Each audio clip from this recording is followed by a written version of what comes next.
everyone, I'm Lisa. And I'm Nick. And you're listening to It Takes Two, the podcast where two people take two movies with the same plot or premise and watch and discuss them. Why are you emphasizing thus? I don't know, I just felt like it.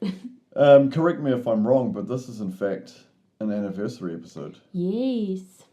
So, because it's an anniversary episode, we're covering off one of those actually known about twin films. Yeah. Volcano from 1997 and Dante's Peak, also from 1997. Yeah, the classic, I feel like. Because we did last year, I think last year our anniversary episode was Armageddon and Deep Impact, which is another, but that was 98, so they came out a year after this. Yeah.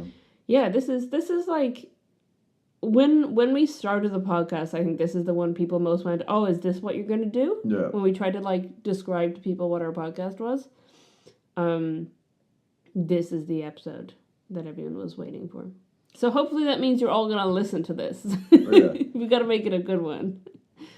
I'm going to start off with some questions for you first. Oh, yeah, okay. Had you seen both these movies before? Yes, but I don't know if I'd seen both of them in their entirety. These are both movies that I have watched on TV in the 90s or early 2000s. Yeah.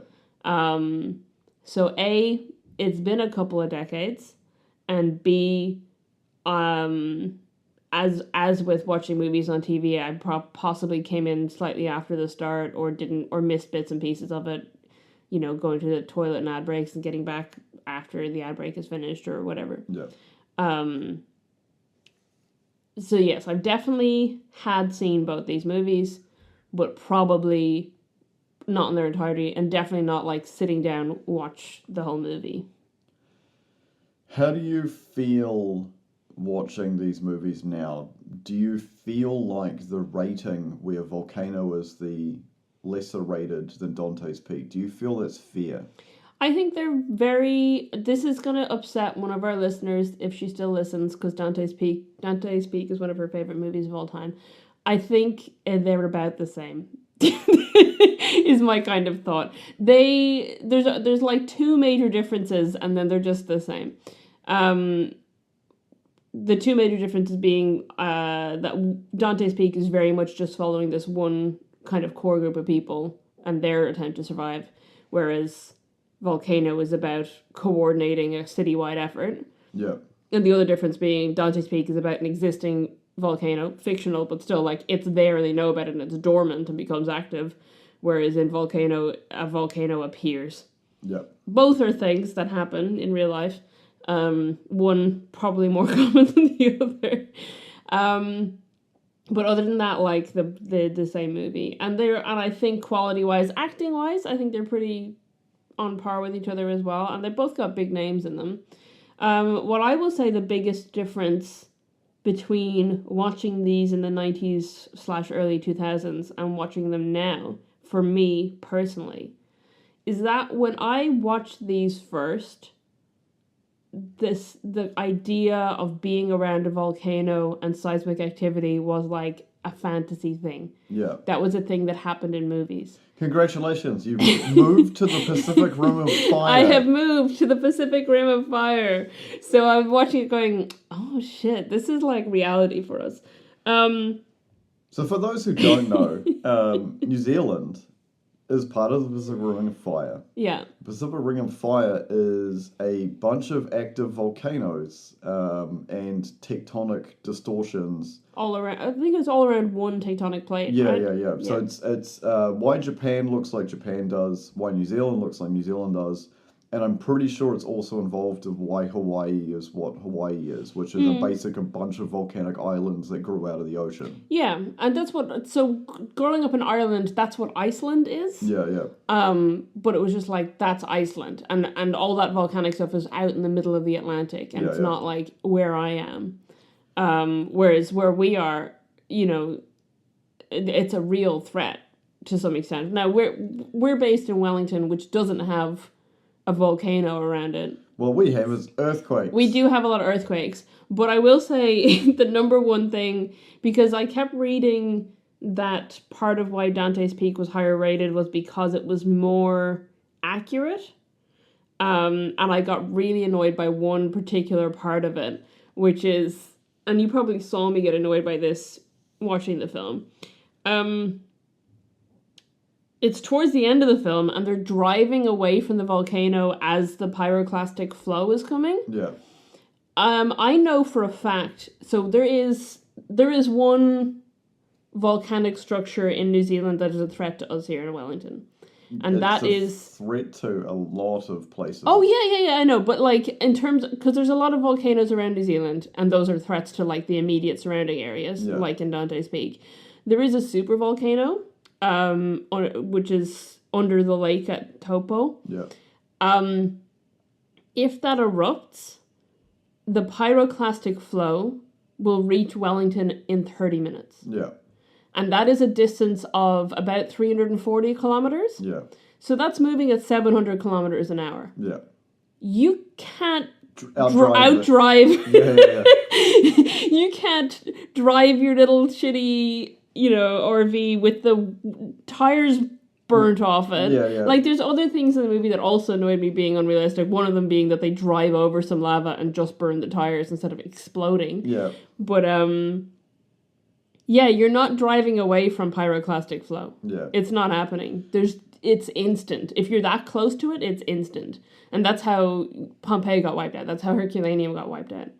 That's why we have, in those places, there was just pockets in the ash that were people. Yeah. Because they just got covered in it, like, in a second. Yeah. They didn't have time to react. Once that came, like, people in Pompeii had time to try and get away from lava flow. Yeah.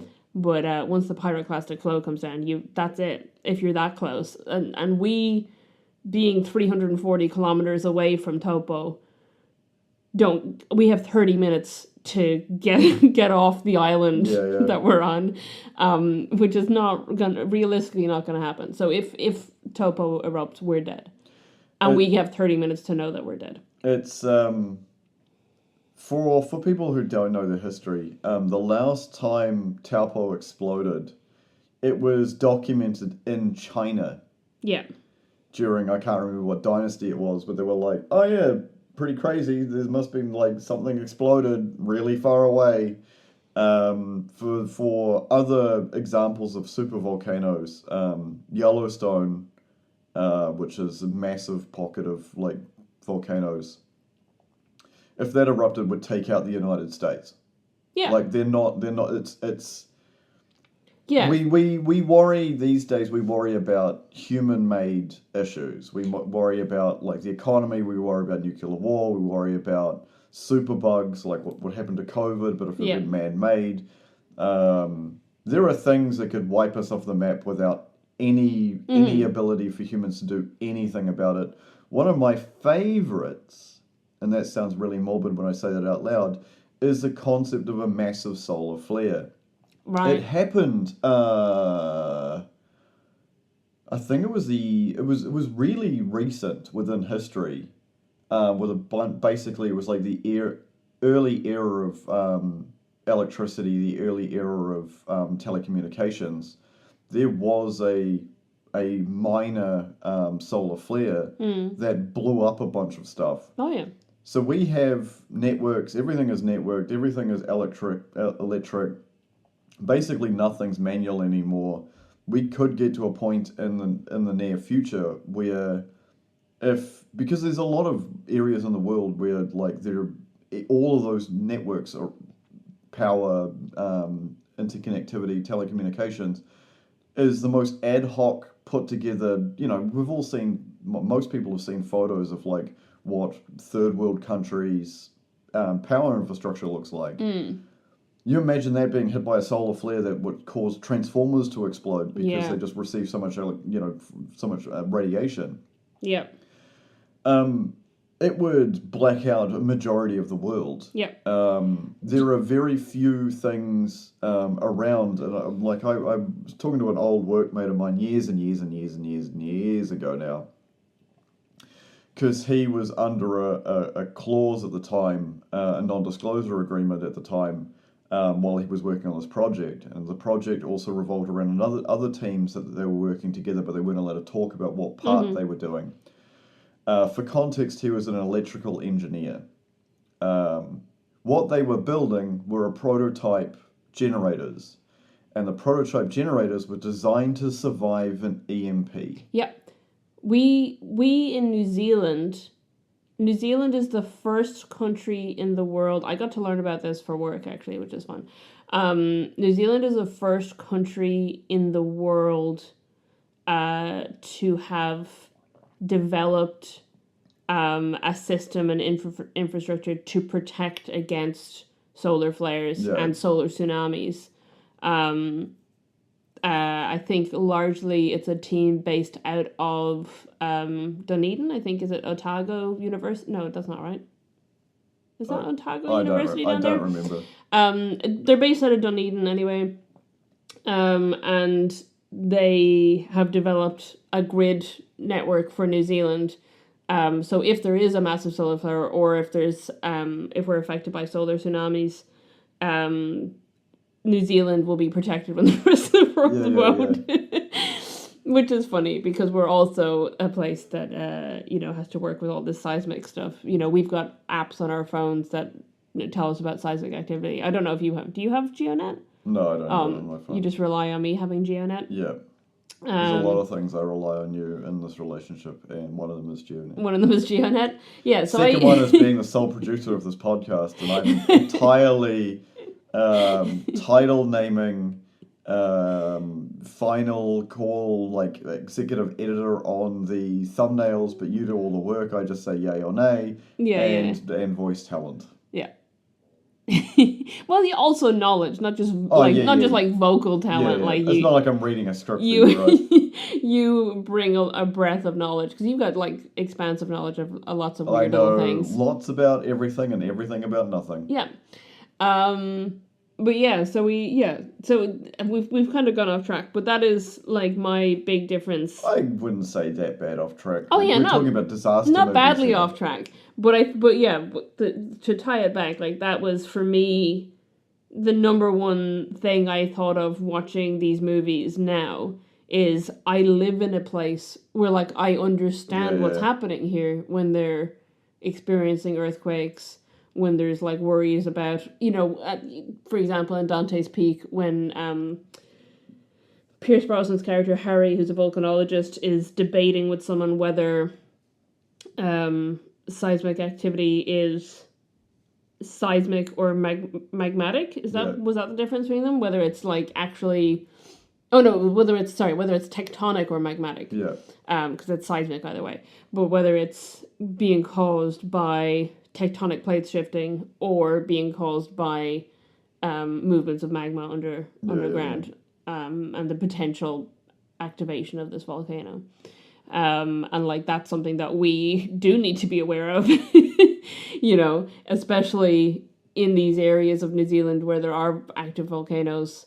Or dormant volcanoes, but New Zealand has a lot of active volcanoes. To the point where there's now a legal case about one because there was a tourist destination which was taking tourists to an active volcano, and some of those people, unfortunately, during their trip, lost their lives, were severely injured, and now there's a big issue around the legality of what the tour company was doing, because...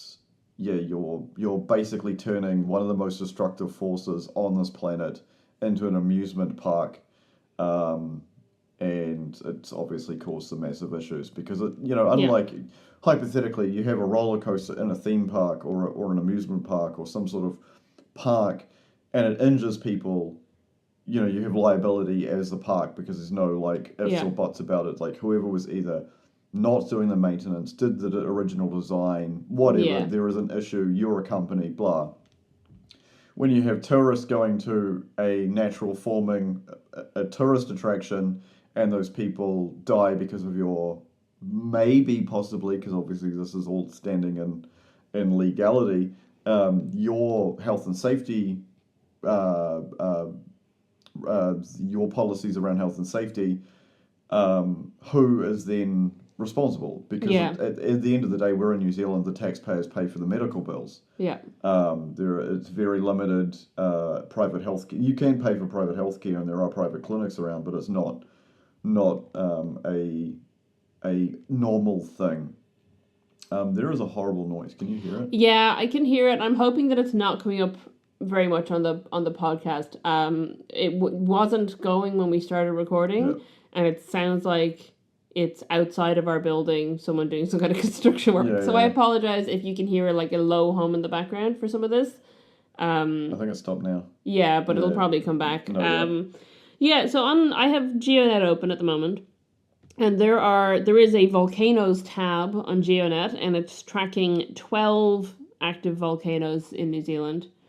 And I can look at them in a list view or in a map view, and then it tells me a level of unrest or level of volcanic activity from 0 to 5. 0 is there's no volcanic unrest, which 10 out of 12 are currently at.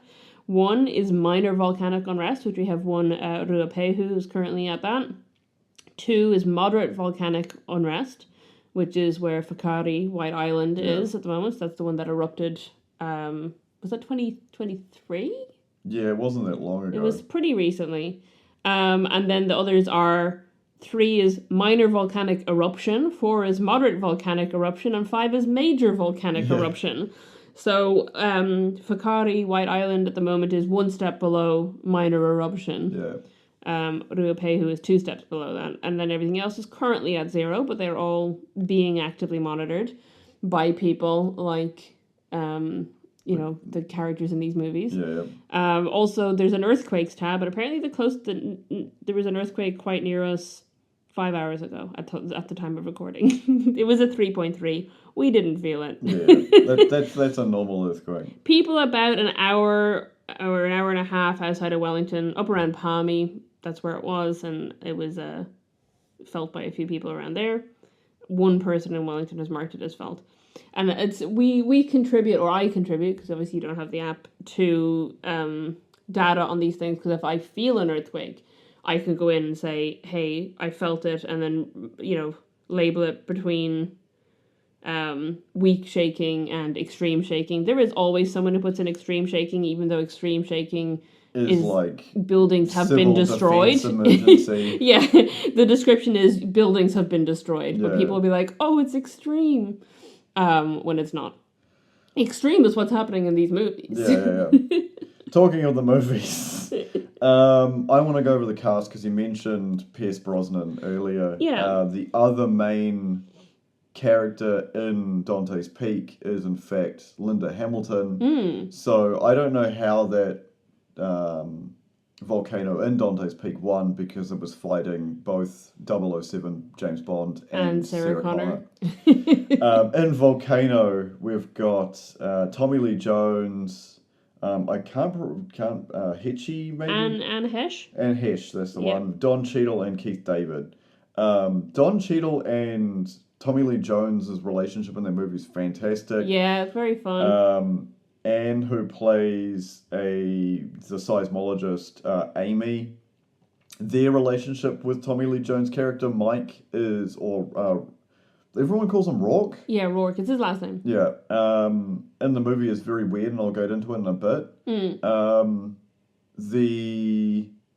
The beginning of Dante's Peak is such a kick in the teeth. Yeah. It is one of the most brutal openings to a movie that's a disaster movie that I can think of off the top of my head. Yeah, and it's also quite realistic, because the concept is that he and his partner were both volcanologists and would go to these different volcanoes around the world. Like, he talks about at one point, he mentions coming to New Zealand, among other, the Philippines and other places, to study volcanoes, especially ones that are active or, that have some activity, but then get away from them before there's an eruption. That opening scene is possible trigger warning here. He's trying to escape with the volcano. He goes and picks up his partner, and they both escape in the vehicle, and the vehicle's being pummeled. And it's the most ruthless scene, because the car's dodging like big rocks that are falling. Yeah. And one of the rocks goes through the cab of the vehicle, strikes her in the head, Yeah. and she goes into a seizure and then dies in his arms while he's like screaming no and trying to drive through like basically hell on earth. And then he just like and then the next scene is he's just working out while someone's trying to call him while he's on vacation. Yeah. And you're like, holy shit, like this guy, so like if that didn't give him post-traumatic stress disorder about like what his job is. Yeah.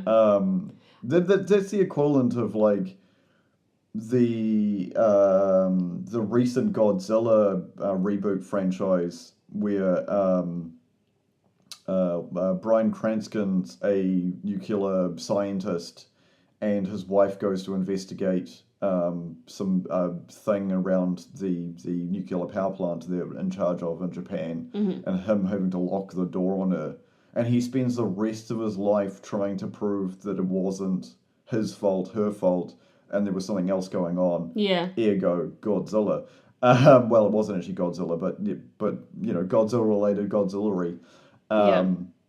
And because he becomes like a full-blown conspiracy theorist and like breaking into an exclusion zone and doing all this crazy stuff, where Pierce Brosnan's just like, yep, back to work as a volcanologist. Yeah, so it reminded me of a documentary I watched called Fire of Love. I think I told you about this time. Yep.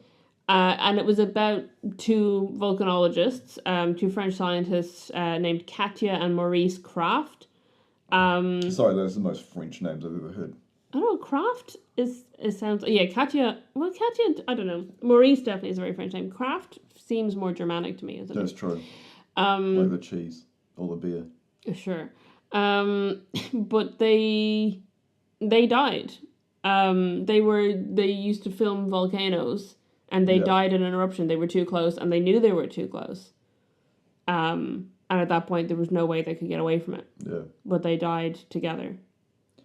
And that's immediately what I thought of watching that opening scene. I was like, that's a real story of real people. That's something that has happened to many people in this field, and that's a risk that people in that field of study are aware of. Yeah. You know, unlike the tourists on White Island. Yeah. Didn't realize what they were getting themselves into. People who study volcanoes know that as much as we try to predict them, they can be unpredictable. Yeah. Much sensory equipment you can, which is basically all very lowly funded. That's the crazy thing about these kinds of events. Of there are very limited resources placed on keeping a track and actually studying these things. Because it's a money hole. You're literally burning money doing that. I was double checking, so that it was before this movie that they died. Yeah. Katja and Maurice Kraft. It was an eruption of Mount Unzen in Nagasaki in 1991. And they were really well known as people who got a lot of like, at that stage in time, a lot of the footage of volcanoes had come from them because they really were dedicated to getting photos and videos of active volcanoes and of the process, and so probably stock footage that's still used came from this couple, and they were killed in the pyroclastic flow. Because most of the newer footage around is mainly focused on like Hawaii and stuff, because obviously it's a very easy to get to filming location for large American-based documentarians, and that is like slow growth of like land. Obviously, people are affected. Don't get me wrong. I'm not saying that these places are uninhabited. It's a very real feature for them. I think we should actually, because as much as this conversation is fantastic. Don't get me wrong. Let's talk about the movies. Let's talk about the actual movies. Here's a comparison between these two movies. These are both films. I mean, I know they're both movies about volcano eruptions ultimately, but these weirdly are both movies about volcanologists who nobody quite believes when they say that something's happening, teaming up with a government official who is a divorcee. Yep, single parent. Who was trying to look after their kids in the wake of it, or like while this disaster is happening, while also mitigating the disaster and looking after their whole town/city. It's far more obvious in Dante's Peak that there is a blossoming relationship between... Yeah, that's why I said like they join up with rather than they, romantically. I would disagree in Volcano, and I'm going to get into it now because you've brought it up. Disagree with what? Disagree that it is not obvious to me. Tommy Lee Jones... I think it is, but I think it's not as overt. Yeah. There's not a scene where they like go on a date and then are about and then they don't have the big kiss at the end. They just have a lean on a shoulder. Yeah. There's a moment of almost they were going to possibly sleep together, but the kids woke up and blah blah blah, and that was the end of it. And it was the discovery of their water system was contaminated. That's Dante's Peak. Yeah. Tommy Lee Jones, like Amy the volcanologist in Volcano, there is a scene at the end of the movie. Yeah. So obviously spoilers for these movies. There is a scene at the end of the movie which she looked visibly aroused. In the scene, Tommy Lee Jones' character saves his daughter and a boy that his daughter has been looking after she's been to the hospital. And she looks visibly like she is like full I want to have that man's baby's look on her face of just seeing this man be unbelievably heroic and protective and like saving children. Yeah. And she has a look on her face like I hope I'm ovulating. Like it's so funny because in like I feel like the relationship between them is more realistic than in Dante's Peak, which is hilarious because in Dante's Peak they are very overtly getting together. But like there's no reason for it. In Dante's Peak, they just seem to like suddenly know each other really well, and then they're into each other. It's very much like Linda Hamilton's character is the mayor of this town. She's also like a cafe manager. I don't know. Yeah, I don't understand why she's running a cafe and also the mayor. They've won second best place to live in America for a town under a certain like 20,000 residents. I think they won like most proud of their town or something. No, that's what that's what she got the plaque for.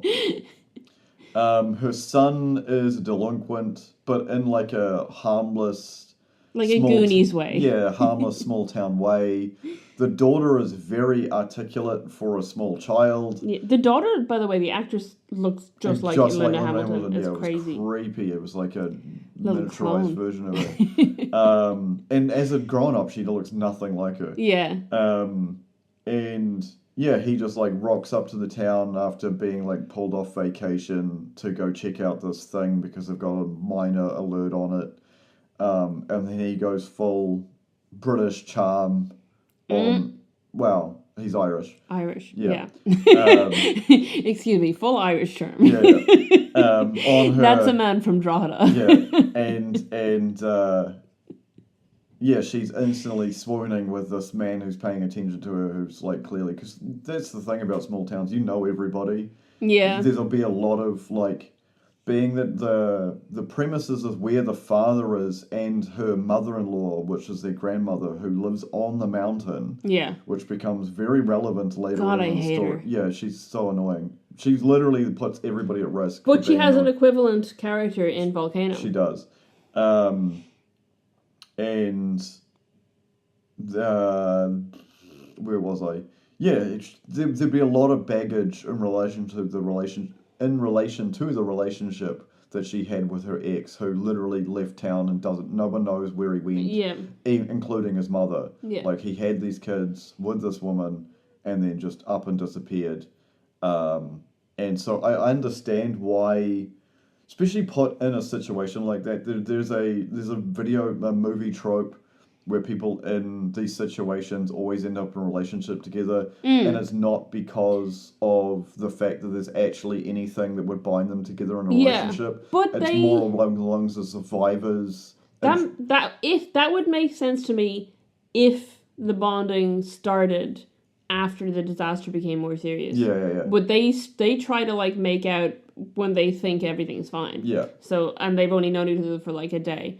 So I don't get it. I guess maybe it's just like instant chemistry thing, but it's not earned as much as, I mean, by the time they actually kiss. That's kind of earned.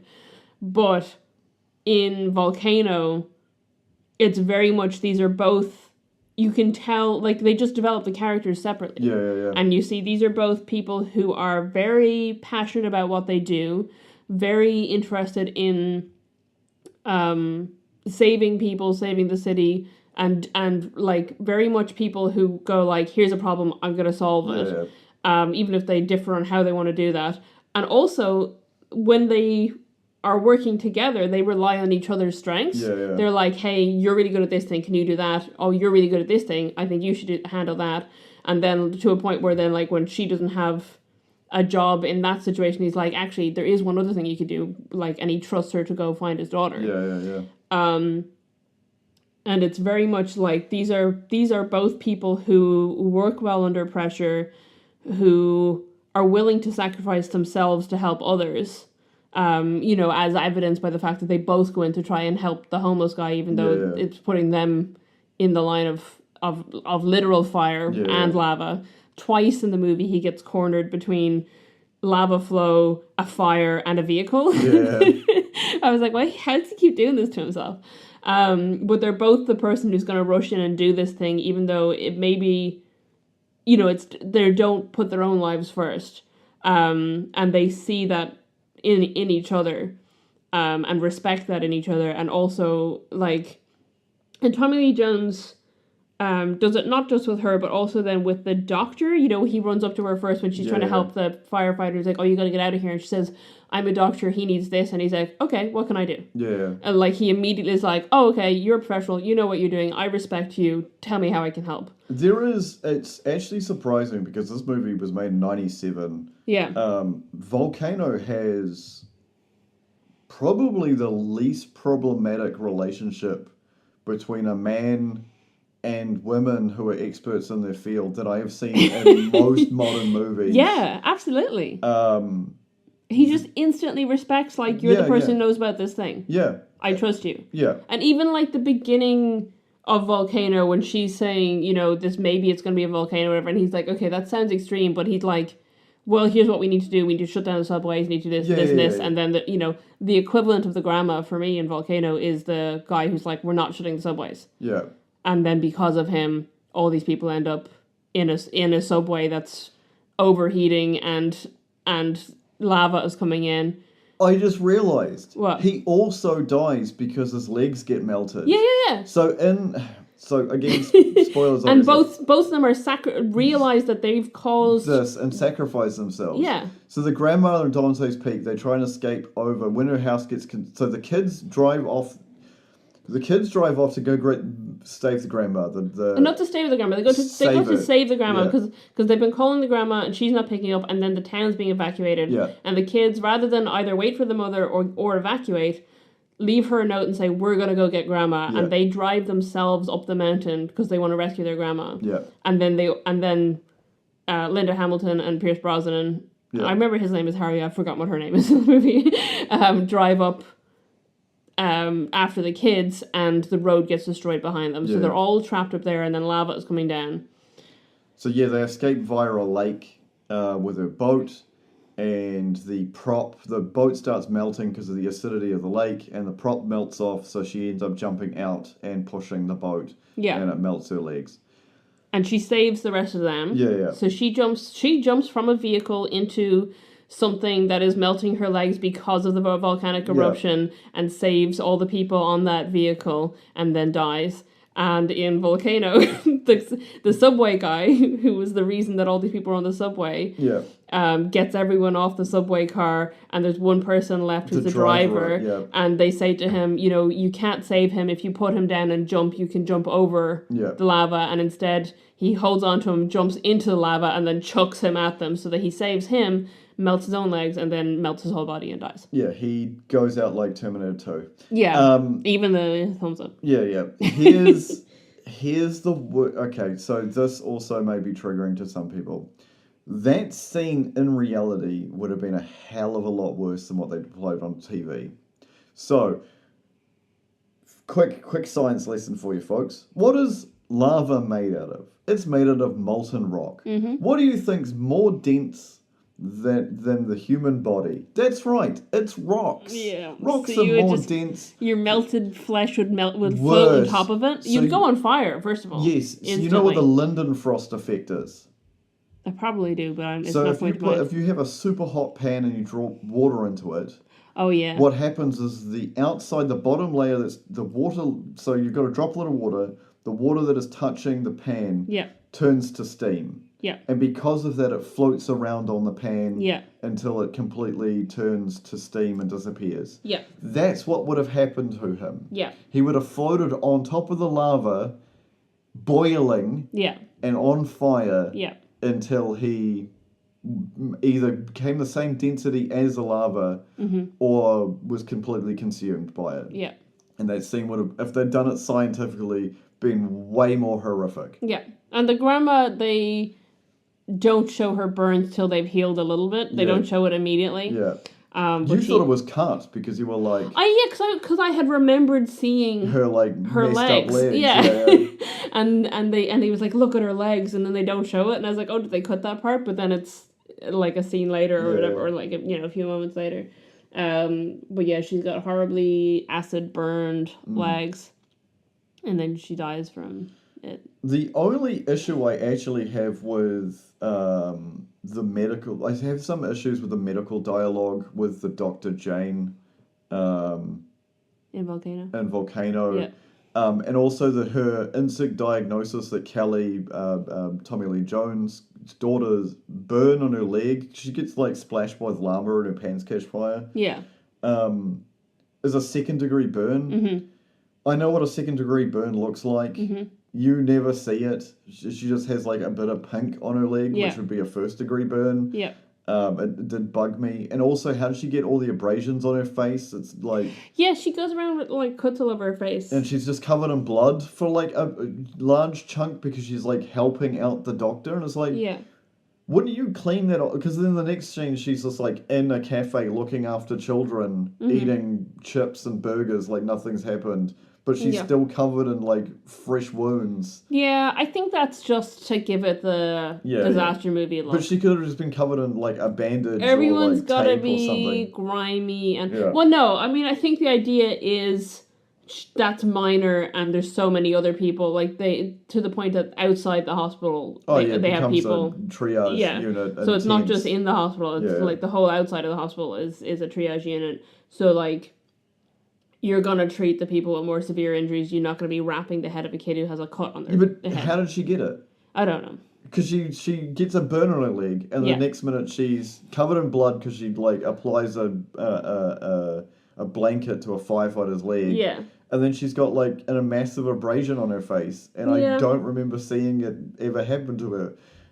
Maybe it's a deleted scene of the yeah. car crashing or something. Maybe, because there is no scene of her getting there. It's just her being treated temporarily on the phone to one of the other employees who works for the whatever organization within the city board. I don't know, because they're not really civil defense because they're like looking after so much stuff. They are really hardwired into a lot of things. And I would find it was if there was a civil defense in most towns, especially in New emergency Zealand, management group or something. I don't remember. like they are really well funded, they are really well put together and really well trained. And like there was a disaster recently in Auckland, New Zealand, where the mayor had to sign off on stuff until things were going away and refused to come to work. Like they are just bypassing the bureaucracy to get their job done, and I love it. Yeah, It's probably unrealistic. I do like that the guy who's always trying to get a hold of him never actually talks to him. Also, another like weird similarity between the two movies is that like our lead male, who in one is the government official and in the other is the volcanologist, is supposed to be on holiday at the beginning of this. Yeah. And it's like, a running dialogue of like, aren't you supposed to be on holiday? Or aren't you supposed to be on vacation in one? And the other is like, you should go on vacation. And then this all happens. And then at the end of it, they're like, I'm on vacation. Yeah.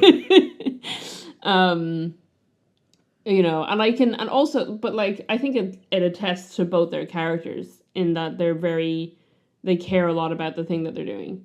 And I guess, and I think the backstory with Harry, Pierce Brosnan's character, I know you were saying, like, would that not make you not want to be around volcanoes ever again? But I think what it's done for him is, and what that was showing us, is that he is very gut trigger happy when it comes to trying to stop the same thing happening he again. really is wanting to not put people in harm's way and to get people out as early as possible. And then because of that, they have this situation where, like, well, if you're wrong, you've destroyed this town. Yeah. And it's like, well, the town's going to get destroyed. This is a disaster movie, folks. Like, yeah. It's my favorite of, like, people in a movie don't realize they're in a movie. Oh, yeah. My favorite moment of that in Volcano, or no, not Volcano, in Dante's Peak, is because I had taken notes, and I think I had just said, because the mayor is giving...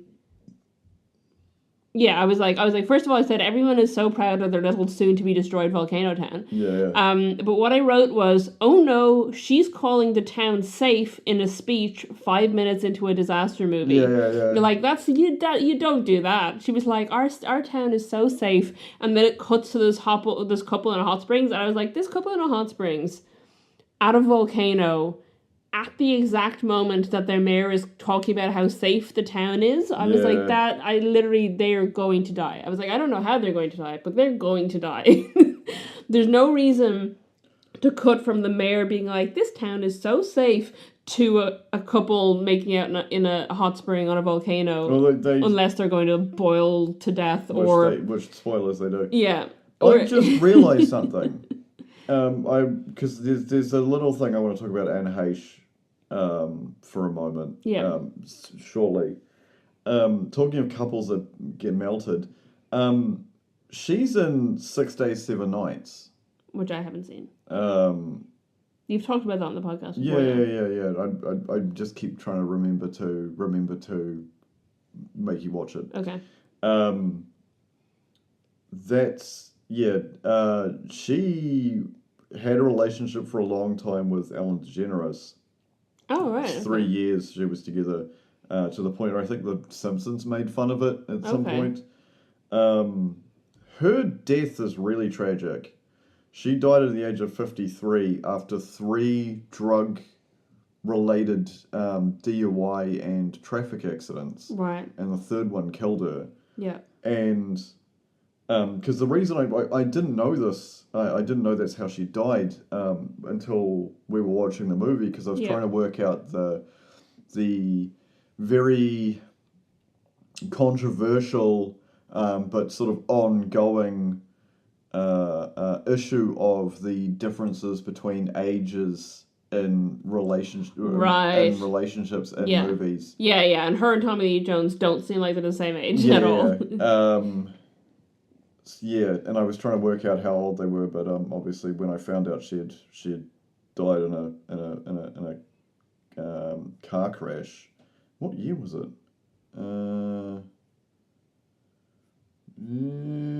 Sorry, I've got it here. Yeah, 22. Oh, pretty recently. Yeah, she was 53.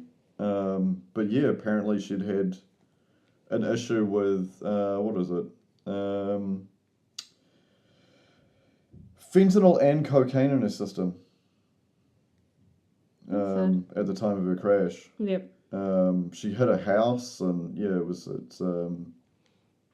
pretty nasty, which is very sad. But that's one of those things that sort of happened when I was trying to look up like the age difference between the two of them, because Tommy Lee Jones is what? In his late 70s. Yeah, 78. So he was born in 1946. Right. And she was born... When did I just say? It was way earlier than that. Yeah, she's a 69 baby. Yeah. So 23 years. Yeah, there's a bit of an age gap there. Yeah, I feel like Pierce Brosnan and Linda Hamilton are more age appropriate. Yeah. They're about the same, I think.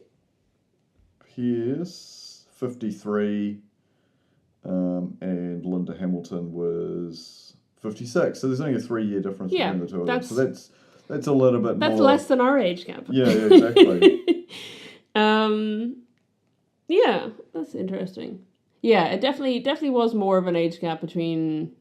Yeah, but she Tommy Lee definitely Jones is so into him. It is from my. And I'm not. but it is more subtle, and it is, and also I think because the film takes place over less than a 24-hour period, you're not going to develop a whole relationship in that time or whatever. But you can see the foundations of one. Yeah. Like, you can imagine these people are probably going to end up together. Yeah, it would be a very short amount of time until both of them are very, very highly complicated. And they would be probably the most busy people going forward because unlike Dante's Peak, where this town is destroyed and most people get away, this is LA. Yeah. Like... It's like that's people aren't moving. I will say I did get a little upset. But you just thinking about the realness of the situation in Volcano, not the volcano part or this even necessarily the seismic activity, but there is a moment in it where it's just people. It's just people. Ordinary people in LA standing outside their houses while their houses are burning and being like, that's my home, that's everything I own. And I was like, that is so real because that is happening in California regularly. There is I'm gonna put my tinfoil hat on here because it's not. It's so so I was when that was happening, when the last round of California wildfires were happening. Yep. They were interviewing people on TV, and I was watching these interviews with the news with these people. So there was a group of people who were told to evacuate from the area that the fire was raging through. They refused. They got together in their neighbours and they wetted down their entire property. Yeah. And their street was saved. Everybody else's was destroyed. Theirs was fine. Recently, he had mentioned that they all had, in California, in that area, they had fire insurance. So if your house burns down, you pay your premium, you pay your monthly payments, and the insurance company would cover the damages. Yeah. Recently, multiple people on the street had complained because the insurance companies they were with was trying to remove their fire insurance.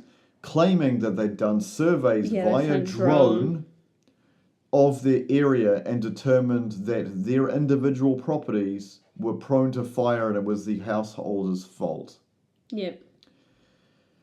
What had actually happened was the city council had removed funding out of one of the fire prevention systems they'd put in place, which was cutting back the underbrush, which is what causes fire to go through and spread so rapidly.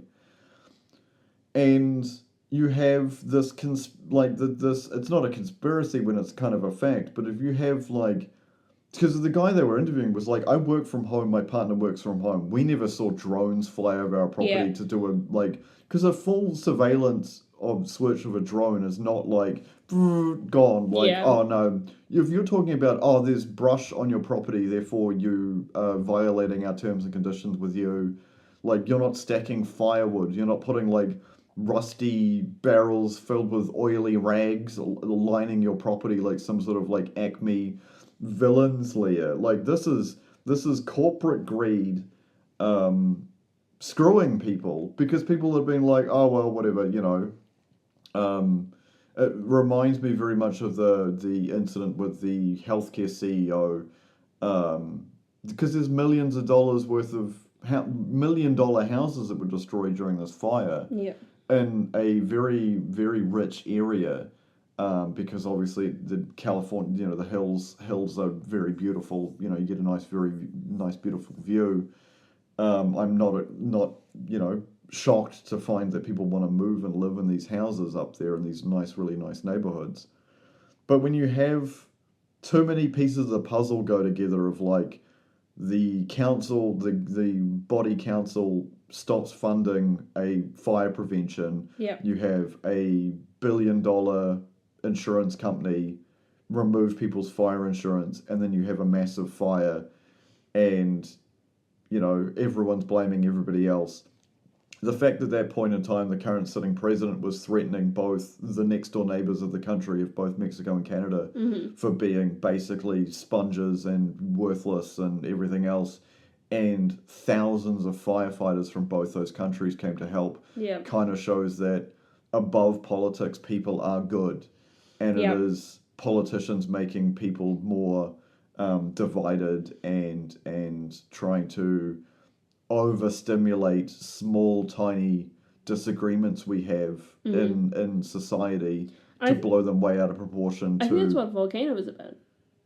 You reckon? I think Volcano, the movie, because Dante's Peak is very much, oh, let's evacuate this town, and that was just this family thing. Yeah. Volcano is, and I mean, they do a weird thing with these cops and this guy who's complaining that didn't really need to be the way it was, but the ultimate goal of it is they then work together to save the city. But they have, the volcanologist or seismologist. Is she a seismologist or volcanologist? Whichever she is. Yeah. They have her. They have Tommy Lee Jones and his emergency management geologist. team.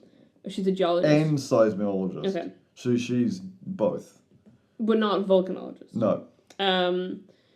So they have Tommy Lee Jones and his emergency management team. They have all the firefighters showing up. They have the doctors triaging at the thing, and also like regular people. You see, obviously, his daughter being brought in to be like, "Hey, can you look after these kids?" But also like the kids are being looked after in a mall, and being given free food from a food courts. So like the people working in the mall are working to look after people. The people in the hospital are working to look after people. People are coming in to help with the hospital.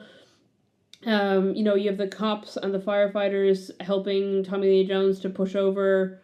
Was it a bus that he pushes over? We have them people rescuing homeless people. The dog that people are cheering to get the dog out of the house. Like, it's very much communities coming together. Yeah, it's this idea that when this disaster happens, it's not discriminating. Yeah. It's not deciding I'm going to hit a black neighborhood, I'm going to hit a white neighborhood, I'm going to go for lower class, upper class. It's the same with the fires that, there's Hollywood superstars whose homes got burned down, and there's regular people. And also people that came out and said their homes were burnt down and then they weren't, which was also super friggin' weird. That's just weird. But the point of the matter is this, in Volcano, this disaster is not picking particular people to pick on. And even people who start off like, this isn't, why can't you come help my people first, then go, actually, we need to work together to do this. Yeah. And it's very much like all these different people. Keith David plays a cop in it who just gets on board and is we're going to look after this.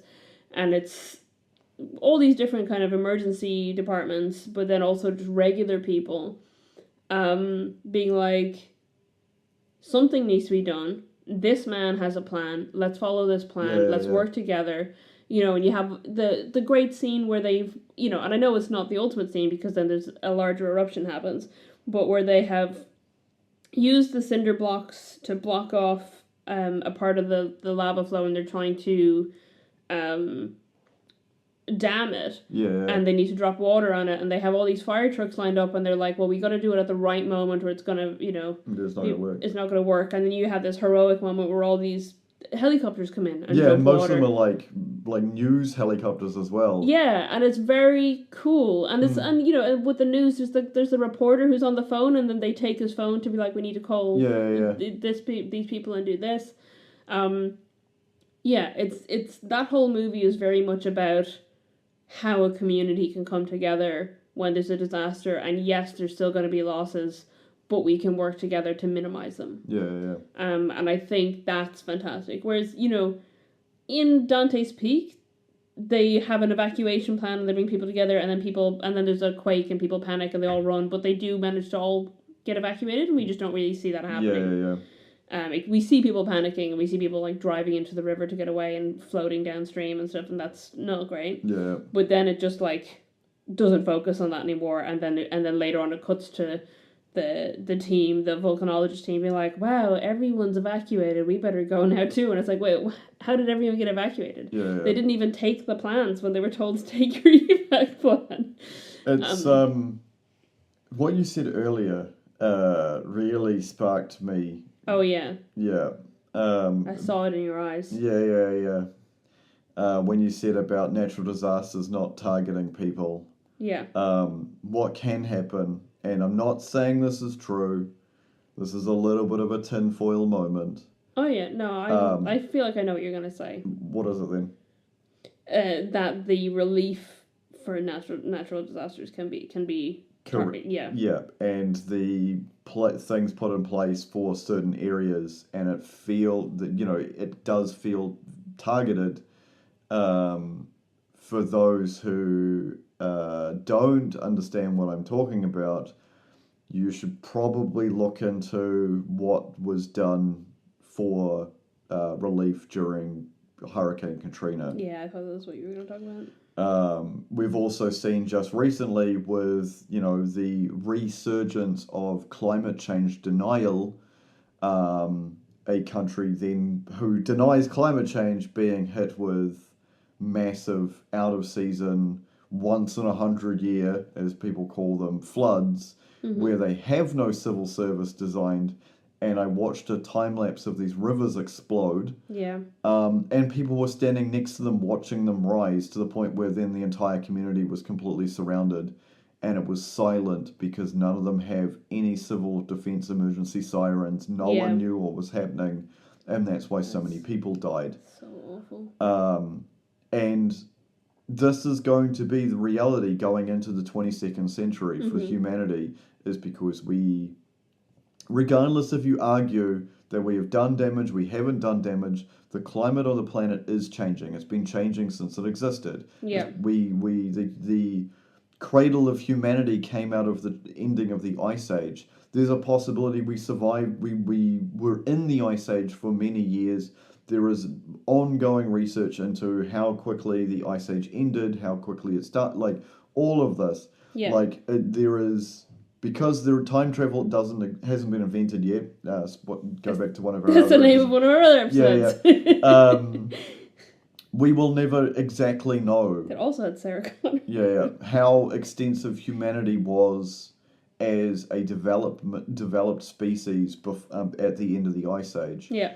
Because there is evidence, especially with what they're digging up these days, where it doesn't fit into the Clovis first, the Bering Land Bridge model. Like, a lot of things are changing very slowly, unfortunately. Because there are mysteries still unsolved. Newgrange is one of my perfect examples of, it was there, it was used, it was worked in, there was technology being used here that doesn't make sense in the timeline, and it existed before the pyramids. Yeah, it's not, it doesn't, I mean, the way it's set up makes sense. Like, we know how it was built. Yeah. But it's things like, how do they measure... Transport... Well, yeah, how do they transport things, but then also, like, how do they know... how do they measure and plan to make this passage tomb where the light on a very particular day comes down the tunnel and lights up the passage? Very advanced civilization, because if you have the ability, because there's this argument of hunter-gatherers. Yeah. Then they've changed the definition of that. So I've gone really off tangent here, folks. My brain works like a train station. I just jump between platform and platform, and the trains are always running. My train of thought, that is. You have to have people that are skilled. You have to have people, like, how society works is we all have our individual job. Around the same time, ancient Egypt were, like, discovering the Earth was round. Yeah. Because they built structures at two different points, a certain distance apart, and then they were able to measure that at the same time. Circumference, the sun was in a different, pointing in a different direction in these two different places or whatever, and like. They were pretty close to the perfect circumference of the Earth. Yeah. And we didn't get an exact number until we had satellites. Yeah. But back then they knew. They could work it out from. Yeah, that's crazy. And do you know what I honestly think it comes down to? What? Racism. Oh, as in people thinking people couldn't do that? Because they're not white. Yeah. Yeah, absolutely. Because it's always, if you watch any of those conspiracy alien shows... I don't know, I mean, you're saying it about Ireland, so... You're like, how could the people in Newgrange have done this? Well, the Turkish people in Newgrange. No, I'm not saying how they... Well, the fact that they would have had to have such a huge infrastructure to transport the amount of quartz that they did. Yeah, I think it's fantastic. There's an entire mining operation, a transport operation. Yeah, like, but it's not like whoa, they could never possibly done I'm this. not claiming it was aliens. That's the issue that I have with all those bloody shows is like, oh, brown people made this. Must have been aliens, folks. Yeah. There's no way these brown people could have figured that out. It's all like, but white people. Oh no! It was this guy. He was real cool. He invented this thing, but he was white. And then it's like, oh no, brown people. Yeah. Brown people did this cool thing that we can't figure out. So therefore, aliens did it. Okay, I had two things I wanted to talk about based on what you were talking about. Go on then. We're gonna have an infinite loop here. One, and I've probably said this on the podcast before, and I definitely have said it to you many times. I'm going to reference a book with the title of what I want to say, which is that everything is tuberculosis. When you were talking about, targeted relief and prevention in wealthier places being different to prevention in other places, that is absolutely currently the truth with tuberculosis. 100%. Which is, for a lot of the Western world seen as a thing of the past. Yeah, that's something from like the Victorian era or whatever. Smallpox. And at the same time, it is a disease that is preventable and curable. Correct. Easily preventable, easily curable. And consistently every year, except there were 2 years during COVID where COVID surpassed it. Every other year, it has been the number one cause of death in the world. Yep. Millions of people are dying of tuberculosis every year. And it's because, as John Green puts it in his book, Everything is Tuberculosis, the cure is where the disease is not, and the disease is where the cure is not. Yep. And it's very much a case of greed. A lot of the reason that tuberculosis is not being cured in these places where it is prevalent is because of pharmaceutical companies who keep extending their trademark on medication that can cure it. Yep. And keeping it at a level of cost that makes it prohibitive. So governments and health departments in these countries can't afford to get enough of the medication in their country to look after people. Yeah. And the book, Everything is Tuberculosis, talks about one particular case where, this kid had TB and it's so stigmatized in the country from Sierra Leone that, he went to hospital for it, but his father didn't want the family to be shunned for having a tuberculosis child, so he took him away from the hospital when he had only done part of the drug run, which meant that he developed a drug-resistant form of tuberculosis. Yeah. So then when he went to go back for treatment, the treatment didn't work because he had a drug-resistant strain, and they don't have the ability to test for that in these countries. It's very easy to test for it in where we are. Yeah. You could tell instantly exactly what drugs you're resistant to. But then in doing that, they made it an even more like a multi-drug resistant version. So he kept, going for treatment, and they fought to have this kid given what any person who has tuberculosis in the Western world will get, which is a personalized treatment regime. Right. Rather than here's what we give everyone. Hopefully it works. Throw some mud at the wall, see if it sticks. And it worked. And he is now he went back to school and he's thriving. He's got a YouTube channel. I can't remember the name of it, but his name is Henry and he lives in Sierra Leone. So go look him up. But it's very much, like that with disaster relief, that in places where the population is poor or the government is poor, the disaster relief isn't happening. Yeah. So these disasters happen and so many people lose their lives. It's also human, like as you said, it's greed and human corruption. Yeah, Because, absolutely. like, there are multiple cases in where countries get given disaster relief from other governments, Yeah. and none of the people who are affected get that money. Yeah, absolutely. It's horrible. Yeah. And then the other thing I wanted to talk about was just emergency preparedness. That watching Volcano in particular, I was like, oh, maybe we need to go over what we have and in our emergency kit, and should I have a proper grab bag? I probably should. But then I also was thinking, like, we are pretty prepared. Yeah. Because when you watch this movie, like, even though it is set in LA where there are earthquakes, like, people aren't prepared for the possibility of volcanic unrest, and they don't have a system, and then they're trying, because they have this emergency management department who are trying to, like, do all these things, and they have their fingers in all the pies. And then in Dante's Peak, they're living on a volcano, but they don't, the people, like, they have to hold a town meeting to be like, let's go over our evac plan, or the mayor is going, we should probably dig up the evac plan. Everyone should know that. Yeah. And, like, as much as I'm saying, we have some stuff, and we don't have a full everything we should have. Yeah. I know what the evac plan is. I know what happens if there's a quake here. I know what happens if there's a tsunami while we're in this building. I know what the evac plan is for both of those things while I'm at work. Yeah. I know what my personal plans would be if those things happen while I'm just out and about. Yeah. I think overall, there's, as a city and as a country, we do take emergency preparedness seriously. Yeah. And I am very grateful for that, because obviously these things are a real threat here. Yeah. We could have a tsunami. We could have an earthquake. Yeah, well, we could have an earthquake. We had an earthquake this morning, and I slept through it. We have earthquakes all the time. Fun little fact for you: we had a reasonably decent earthquake within the last 12 months here. Yeah. And all I did was wake up, shield Lisa with my body, and then the earthquake stopped, and I was like, okay, and went back to sleep. Yeah, I was like, great, thanks. Yeah. I feel so safe.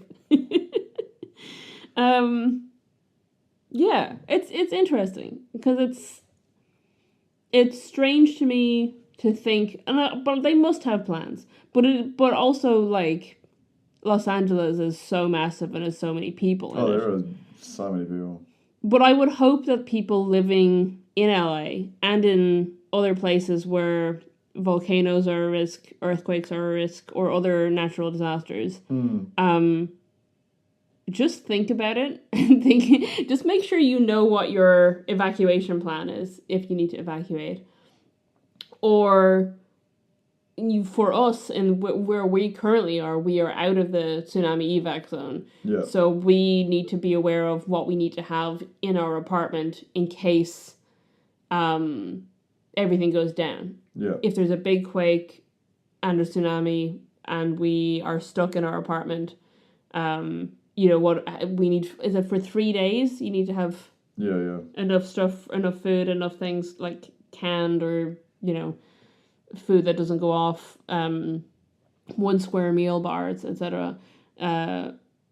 In your apartment, and water, because the water might not work.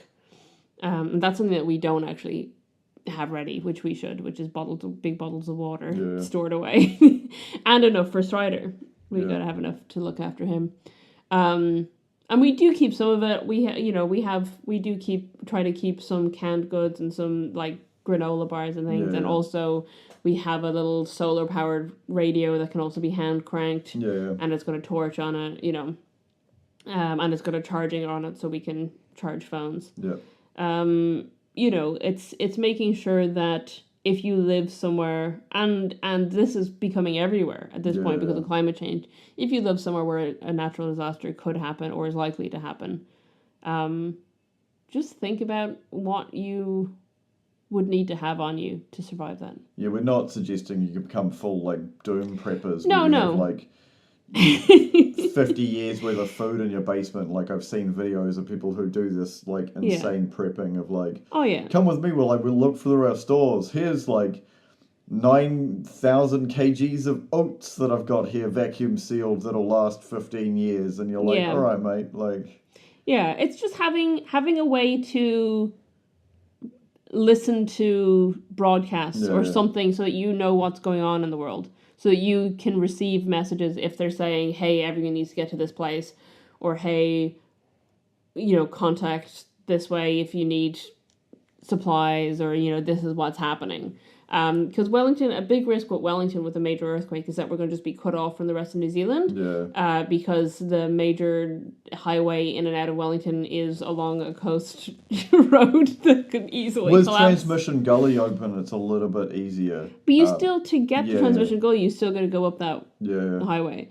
You could get it. You could go across to Makara Beach and try to get somewhere else that way, but the basically is one way in and out of Wellington essentially, and if that road collapses, like in Volcano or in Dante's Peak when the landslides happen, we're stuck here. We got to wait for the emergency relief to come down, so we got to have enough supplies to last us while that's happening. Yeah. Just a fun thing to think about. Yeah. Moving on. Do you want to get into some trivia and some stuff? Because I feel like we've rambled on enough. Yeah, absolutely. I've thoroughly enjoyed this episode so far, and I hope you at home have as well, while Lisa looks up her trivia. Yeah. Follow us on social media, and you can find our social media by going to ittakes2.co.nz. Mm-hmm. And you can join our Discord, you can join our mailing list, you can follow us on Bluesky. He's learning where we are. Yeah. You can follow us on Tumblr. Yeah. Instagram. I don't use Tumblr, don't have Instagram. You don't use Bluesky? Don't use Bluesky. I try to stay off social media for blood pressure reasons. Except Reddit. It is a social media platform, really. But I just look at silly things. I don't have a lot of trivia about Volcano, actually, but the things I've taken down are one of the cameramen in Volcano, his name is Mike Benson, actually got stuck inside the crater of the Kilauea volcano for 2 days in real life. Jeez. While he was shooting a different movie in 1992, which is just crazy that he got actually stuck in a volcano crater, and then went on to be the cameraman on Volcano. There are the trivia, iMDb trivia listed the names of all these people, which I am not going to do. Yeah. But there are 45 real life reporters and journalists who play themselves in Volcano. Oh wow! Which I thought was very cool. Rachel, who is another geologist, seismologist in the movie, who dies quite early on in the movie. Yeah.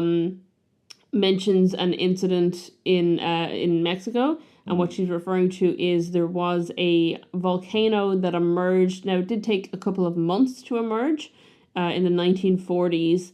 That is about 0.5 kilometer high, and it just suddenly came up. Now, suddenly but gradually. It wasn't like in Volcano where it's in less than a day. But that's what she's referring to there.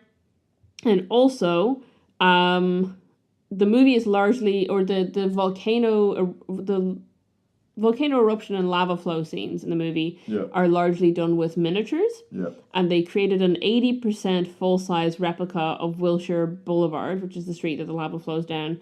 And it's one of the largest sets ever constructed in the United States, and was assembled in Torrance, California. So I thought that was fun. Yeah.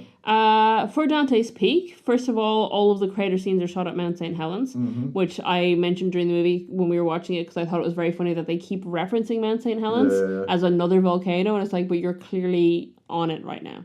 Yeah, that is it. Yeah, it looks very composited in, because it's just like small town, hills, giant volcano. Yeah, they filmed largely in a small town in Idaho, and then just put in Mount St. Helens behind it. The director, Roger Donaldson, who I saw being credited as he is from New Zealand. He's from Australia, but he's lived in New Zealand since his 20s and has been a citizen since then. So he's a a long time New Zealand citizen since the mid 1960s.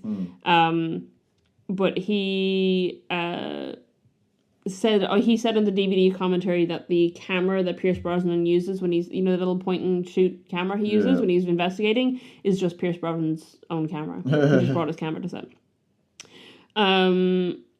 The dogs that played Ruffy, their dog in the movie, were wolf hybrids. So part wolf, part Airedale Terrier. That's fun. Which I thought was interesting. The scene where they escape the cabin because the lava starts to destroy the cabin and they jump onto the boat, which is where they've discovered the lake is acidic and Grandma burns her legs. The first time they filmed it, the boat sank. And the little girl, Jamie Renee Smith, who plays the daughter in it, couldn't swim. So Pierce Brosnan had to hold her up until a crew member could pull her from the water. So that's nice. Wait, I've taken something down that was like really long. Oh, it's so the grandmother Ruth refusing to leave was actually inspired by real events as well. So it was when Mount St. Helens was going to erupt in 1980. There was a resident, Harry Orr Truman, not to be confused with Harry S. Truman, the American president, who lived in a tourist lodge that he owned for 50 years, and he refused to leave.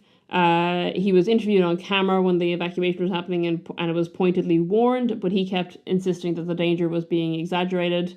And then also a scientist, David Johnson, who was on the USGS team, had taken a position about 6 miles away from him to observe the mountain's north face. And he radioed through a message to say that it was... what he said was Vancouver, this is it. And then seconds later, he was killed by the lateral blast of the volcano, which removed the entire north side of the mountain. Wow. They found remnants of his trailer 13 years later. They found remnants of his trailer. But neither his body nor the body of Harry Truman were ever found. The pyroclastic flow from Mount St. Helens at that time accelerated to 675 miles per hour. Never mind. Wow. Kilometers an hour. Which is almost the same speed as the speed of sound. So when the two of them would have been hit, it would have been at 360 miles per hour. This I just thought was funny because it also ties into what I just said about Volcano, which is that the 1-lane bridge leading out of the town, in the scene where you can see lots of people panicking and evacuating, it's clearly wide enough to fit 2 cars side by side.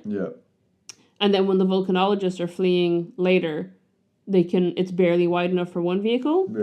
It's because that shot was done with a miniature of the bridge and model vehicles. But then right at the end of it, when Paul's van gets stuck on the edge of the bridge and he ends up being washed away, it's suddenly wide enough again for 2 vehicles. That's fun. I just thought it was very funny that it was like this little miniature. And they did it at a slightly wrong scale, I guess. Sweet. Budget and box office wise, kind of similar, but Dante's Peak is definitely more successful. Largely because it came out first. They were both kind of racing to get to the box office first, and Dante's Peak got there, and it was released first. Budget for Dante's Peak was 116 million. Budget for Volcano was 90 million. Volcano made $122.8 million at box office, and Dante's Peak made $178 million. So it cost about $25 million more to make, and it made about $55 million more. The other thing is that in terms of rating, so Dante's Peak is higher rated on iMDb, and higher rated amongst the general public. Volcano was better reviewed by critics. And has a higher rating by critics on Rotten Tomatoes. So, but I feel like they're kind of a similar level. What are your thoughts on that? I think I like Volcano better. What do you think? Well, I think they're pretty similar. I think they're like quality wise. Yeah, but which one would you watch again? Over the you're in a cabin, you're by yourself, you're bored, you've got no Wi-Fi. I'd watch either of them. To be honest, I'd watch either of them. You've got only enough time to watch one movie before you have to go to bed, and the only 2 DVDs in the Airbnb, Dante's Peak and Volcano. Which one are you watching? I think probably Volcano. Okay. But I think that's because the kind of people that I described Tommy Lee Jones and Anne Heche's characters being are the kind of people that we are. Yeah. I think we absolutely would be like, give me the job, I'll do it. Yeah. Yeah, I think that's... To the point where I did it recently. Oh, yeah, and when we were in a disaster situation. Yeah. In Italy. Yeah. And we went to ask... we went to ask the guys running the place, like, hey, what's happening? And then saw that they were really struggling at crowd control, and then we were like, oh, you need these people to stop coming through here? Okay, let's stop the people. Yeah. And Nick just like turned into to the point that other people assumed he worked there. Yeah. Yeah, because that's absolutely, I just think that's the kind of people we are. Yeah. So I feel like for us as people with integrity and who are passionate about helping people and about like maintaining order to some extent. We've both previously worked in security, which I don't know if we've mentioned that on the podcast before. I think we would absolutely... I think that Volcano is a true movie to us. Yeah. If that makes sense. Just to clarify and make sense to people, there was private security. It wasn't like standing in a mall or a train station. Yeah. This was for a certain organisation within premises of their property, not like, Paul Blart Mall Cop. Paul Blart Mall Cop. There we go. Yeah. A future episode, potentially. Potentially. Yeah, so I think... Yeah, I think we just will as people will identify more with the characters in Volcano. Thank you for enjoying this episode. If you did enjoy it. No, that's what they did. Otherwise, they wouldn't be here. At how many at the very end? Yeah, true. It is very difficult these days to pay for advertising, so if you could please now share the episode with somebody, just either on your social media or someone in particular, possibly someone who watched these movies with you, or your parents who didn't let you watch these movies, something along those lines. Someone like that. Maybe you met somebody in a disaster once and became friends. Share this episode with them. Thank you for listening. Well, I appreciate every single one of you. Thank you. Goodbye. Goodbye.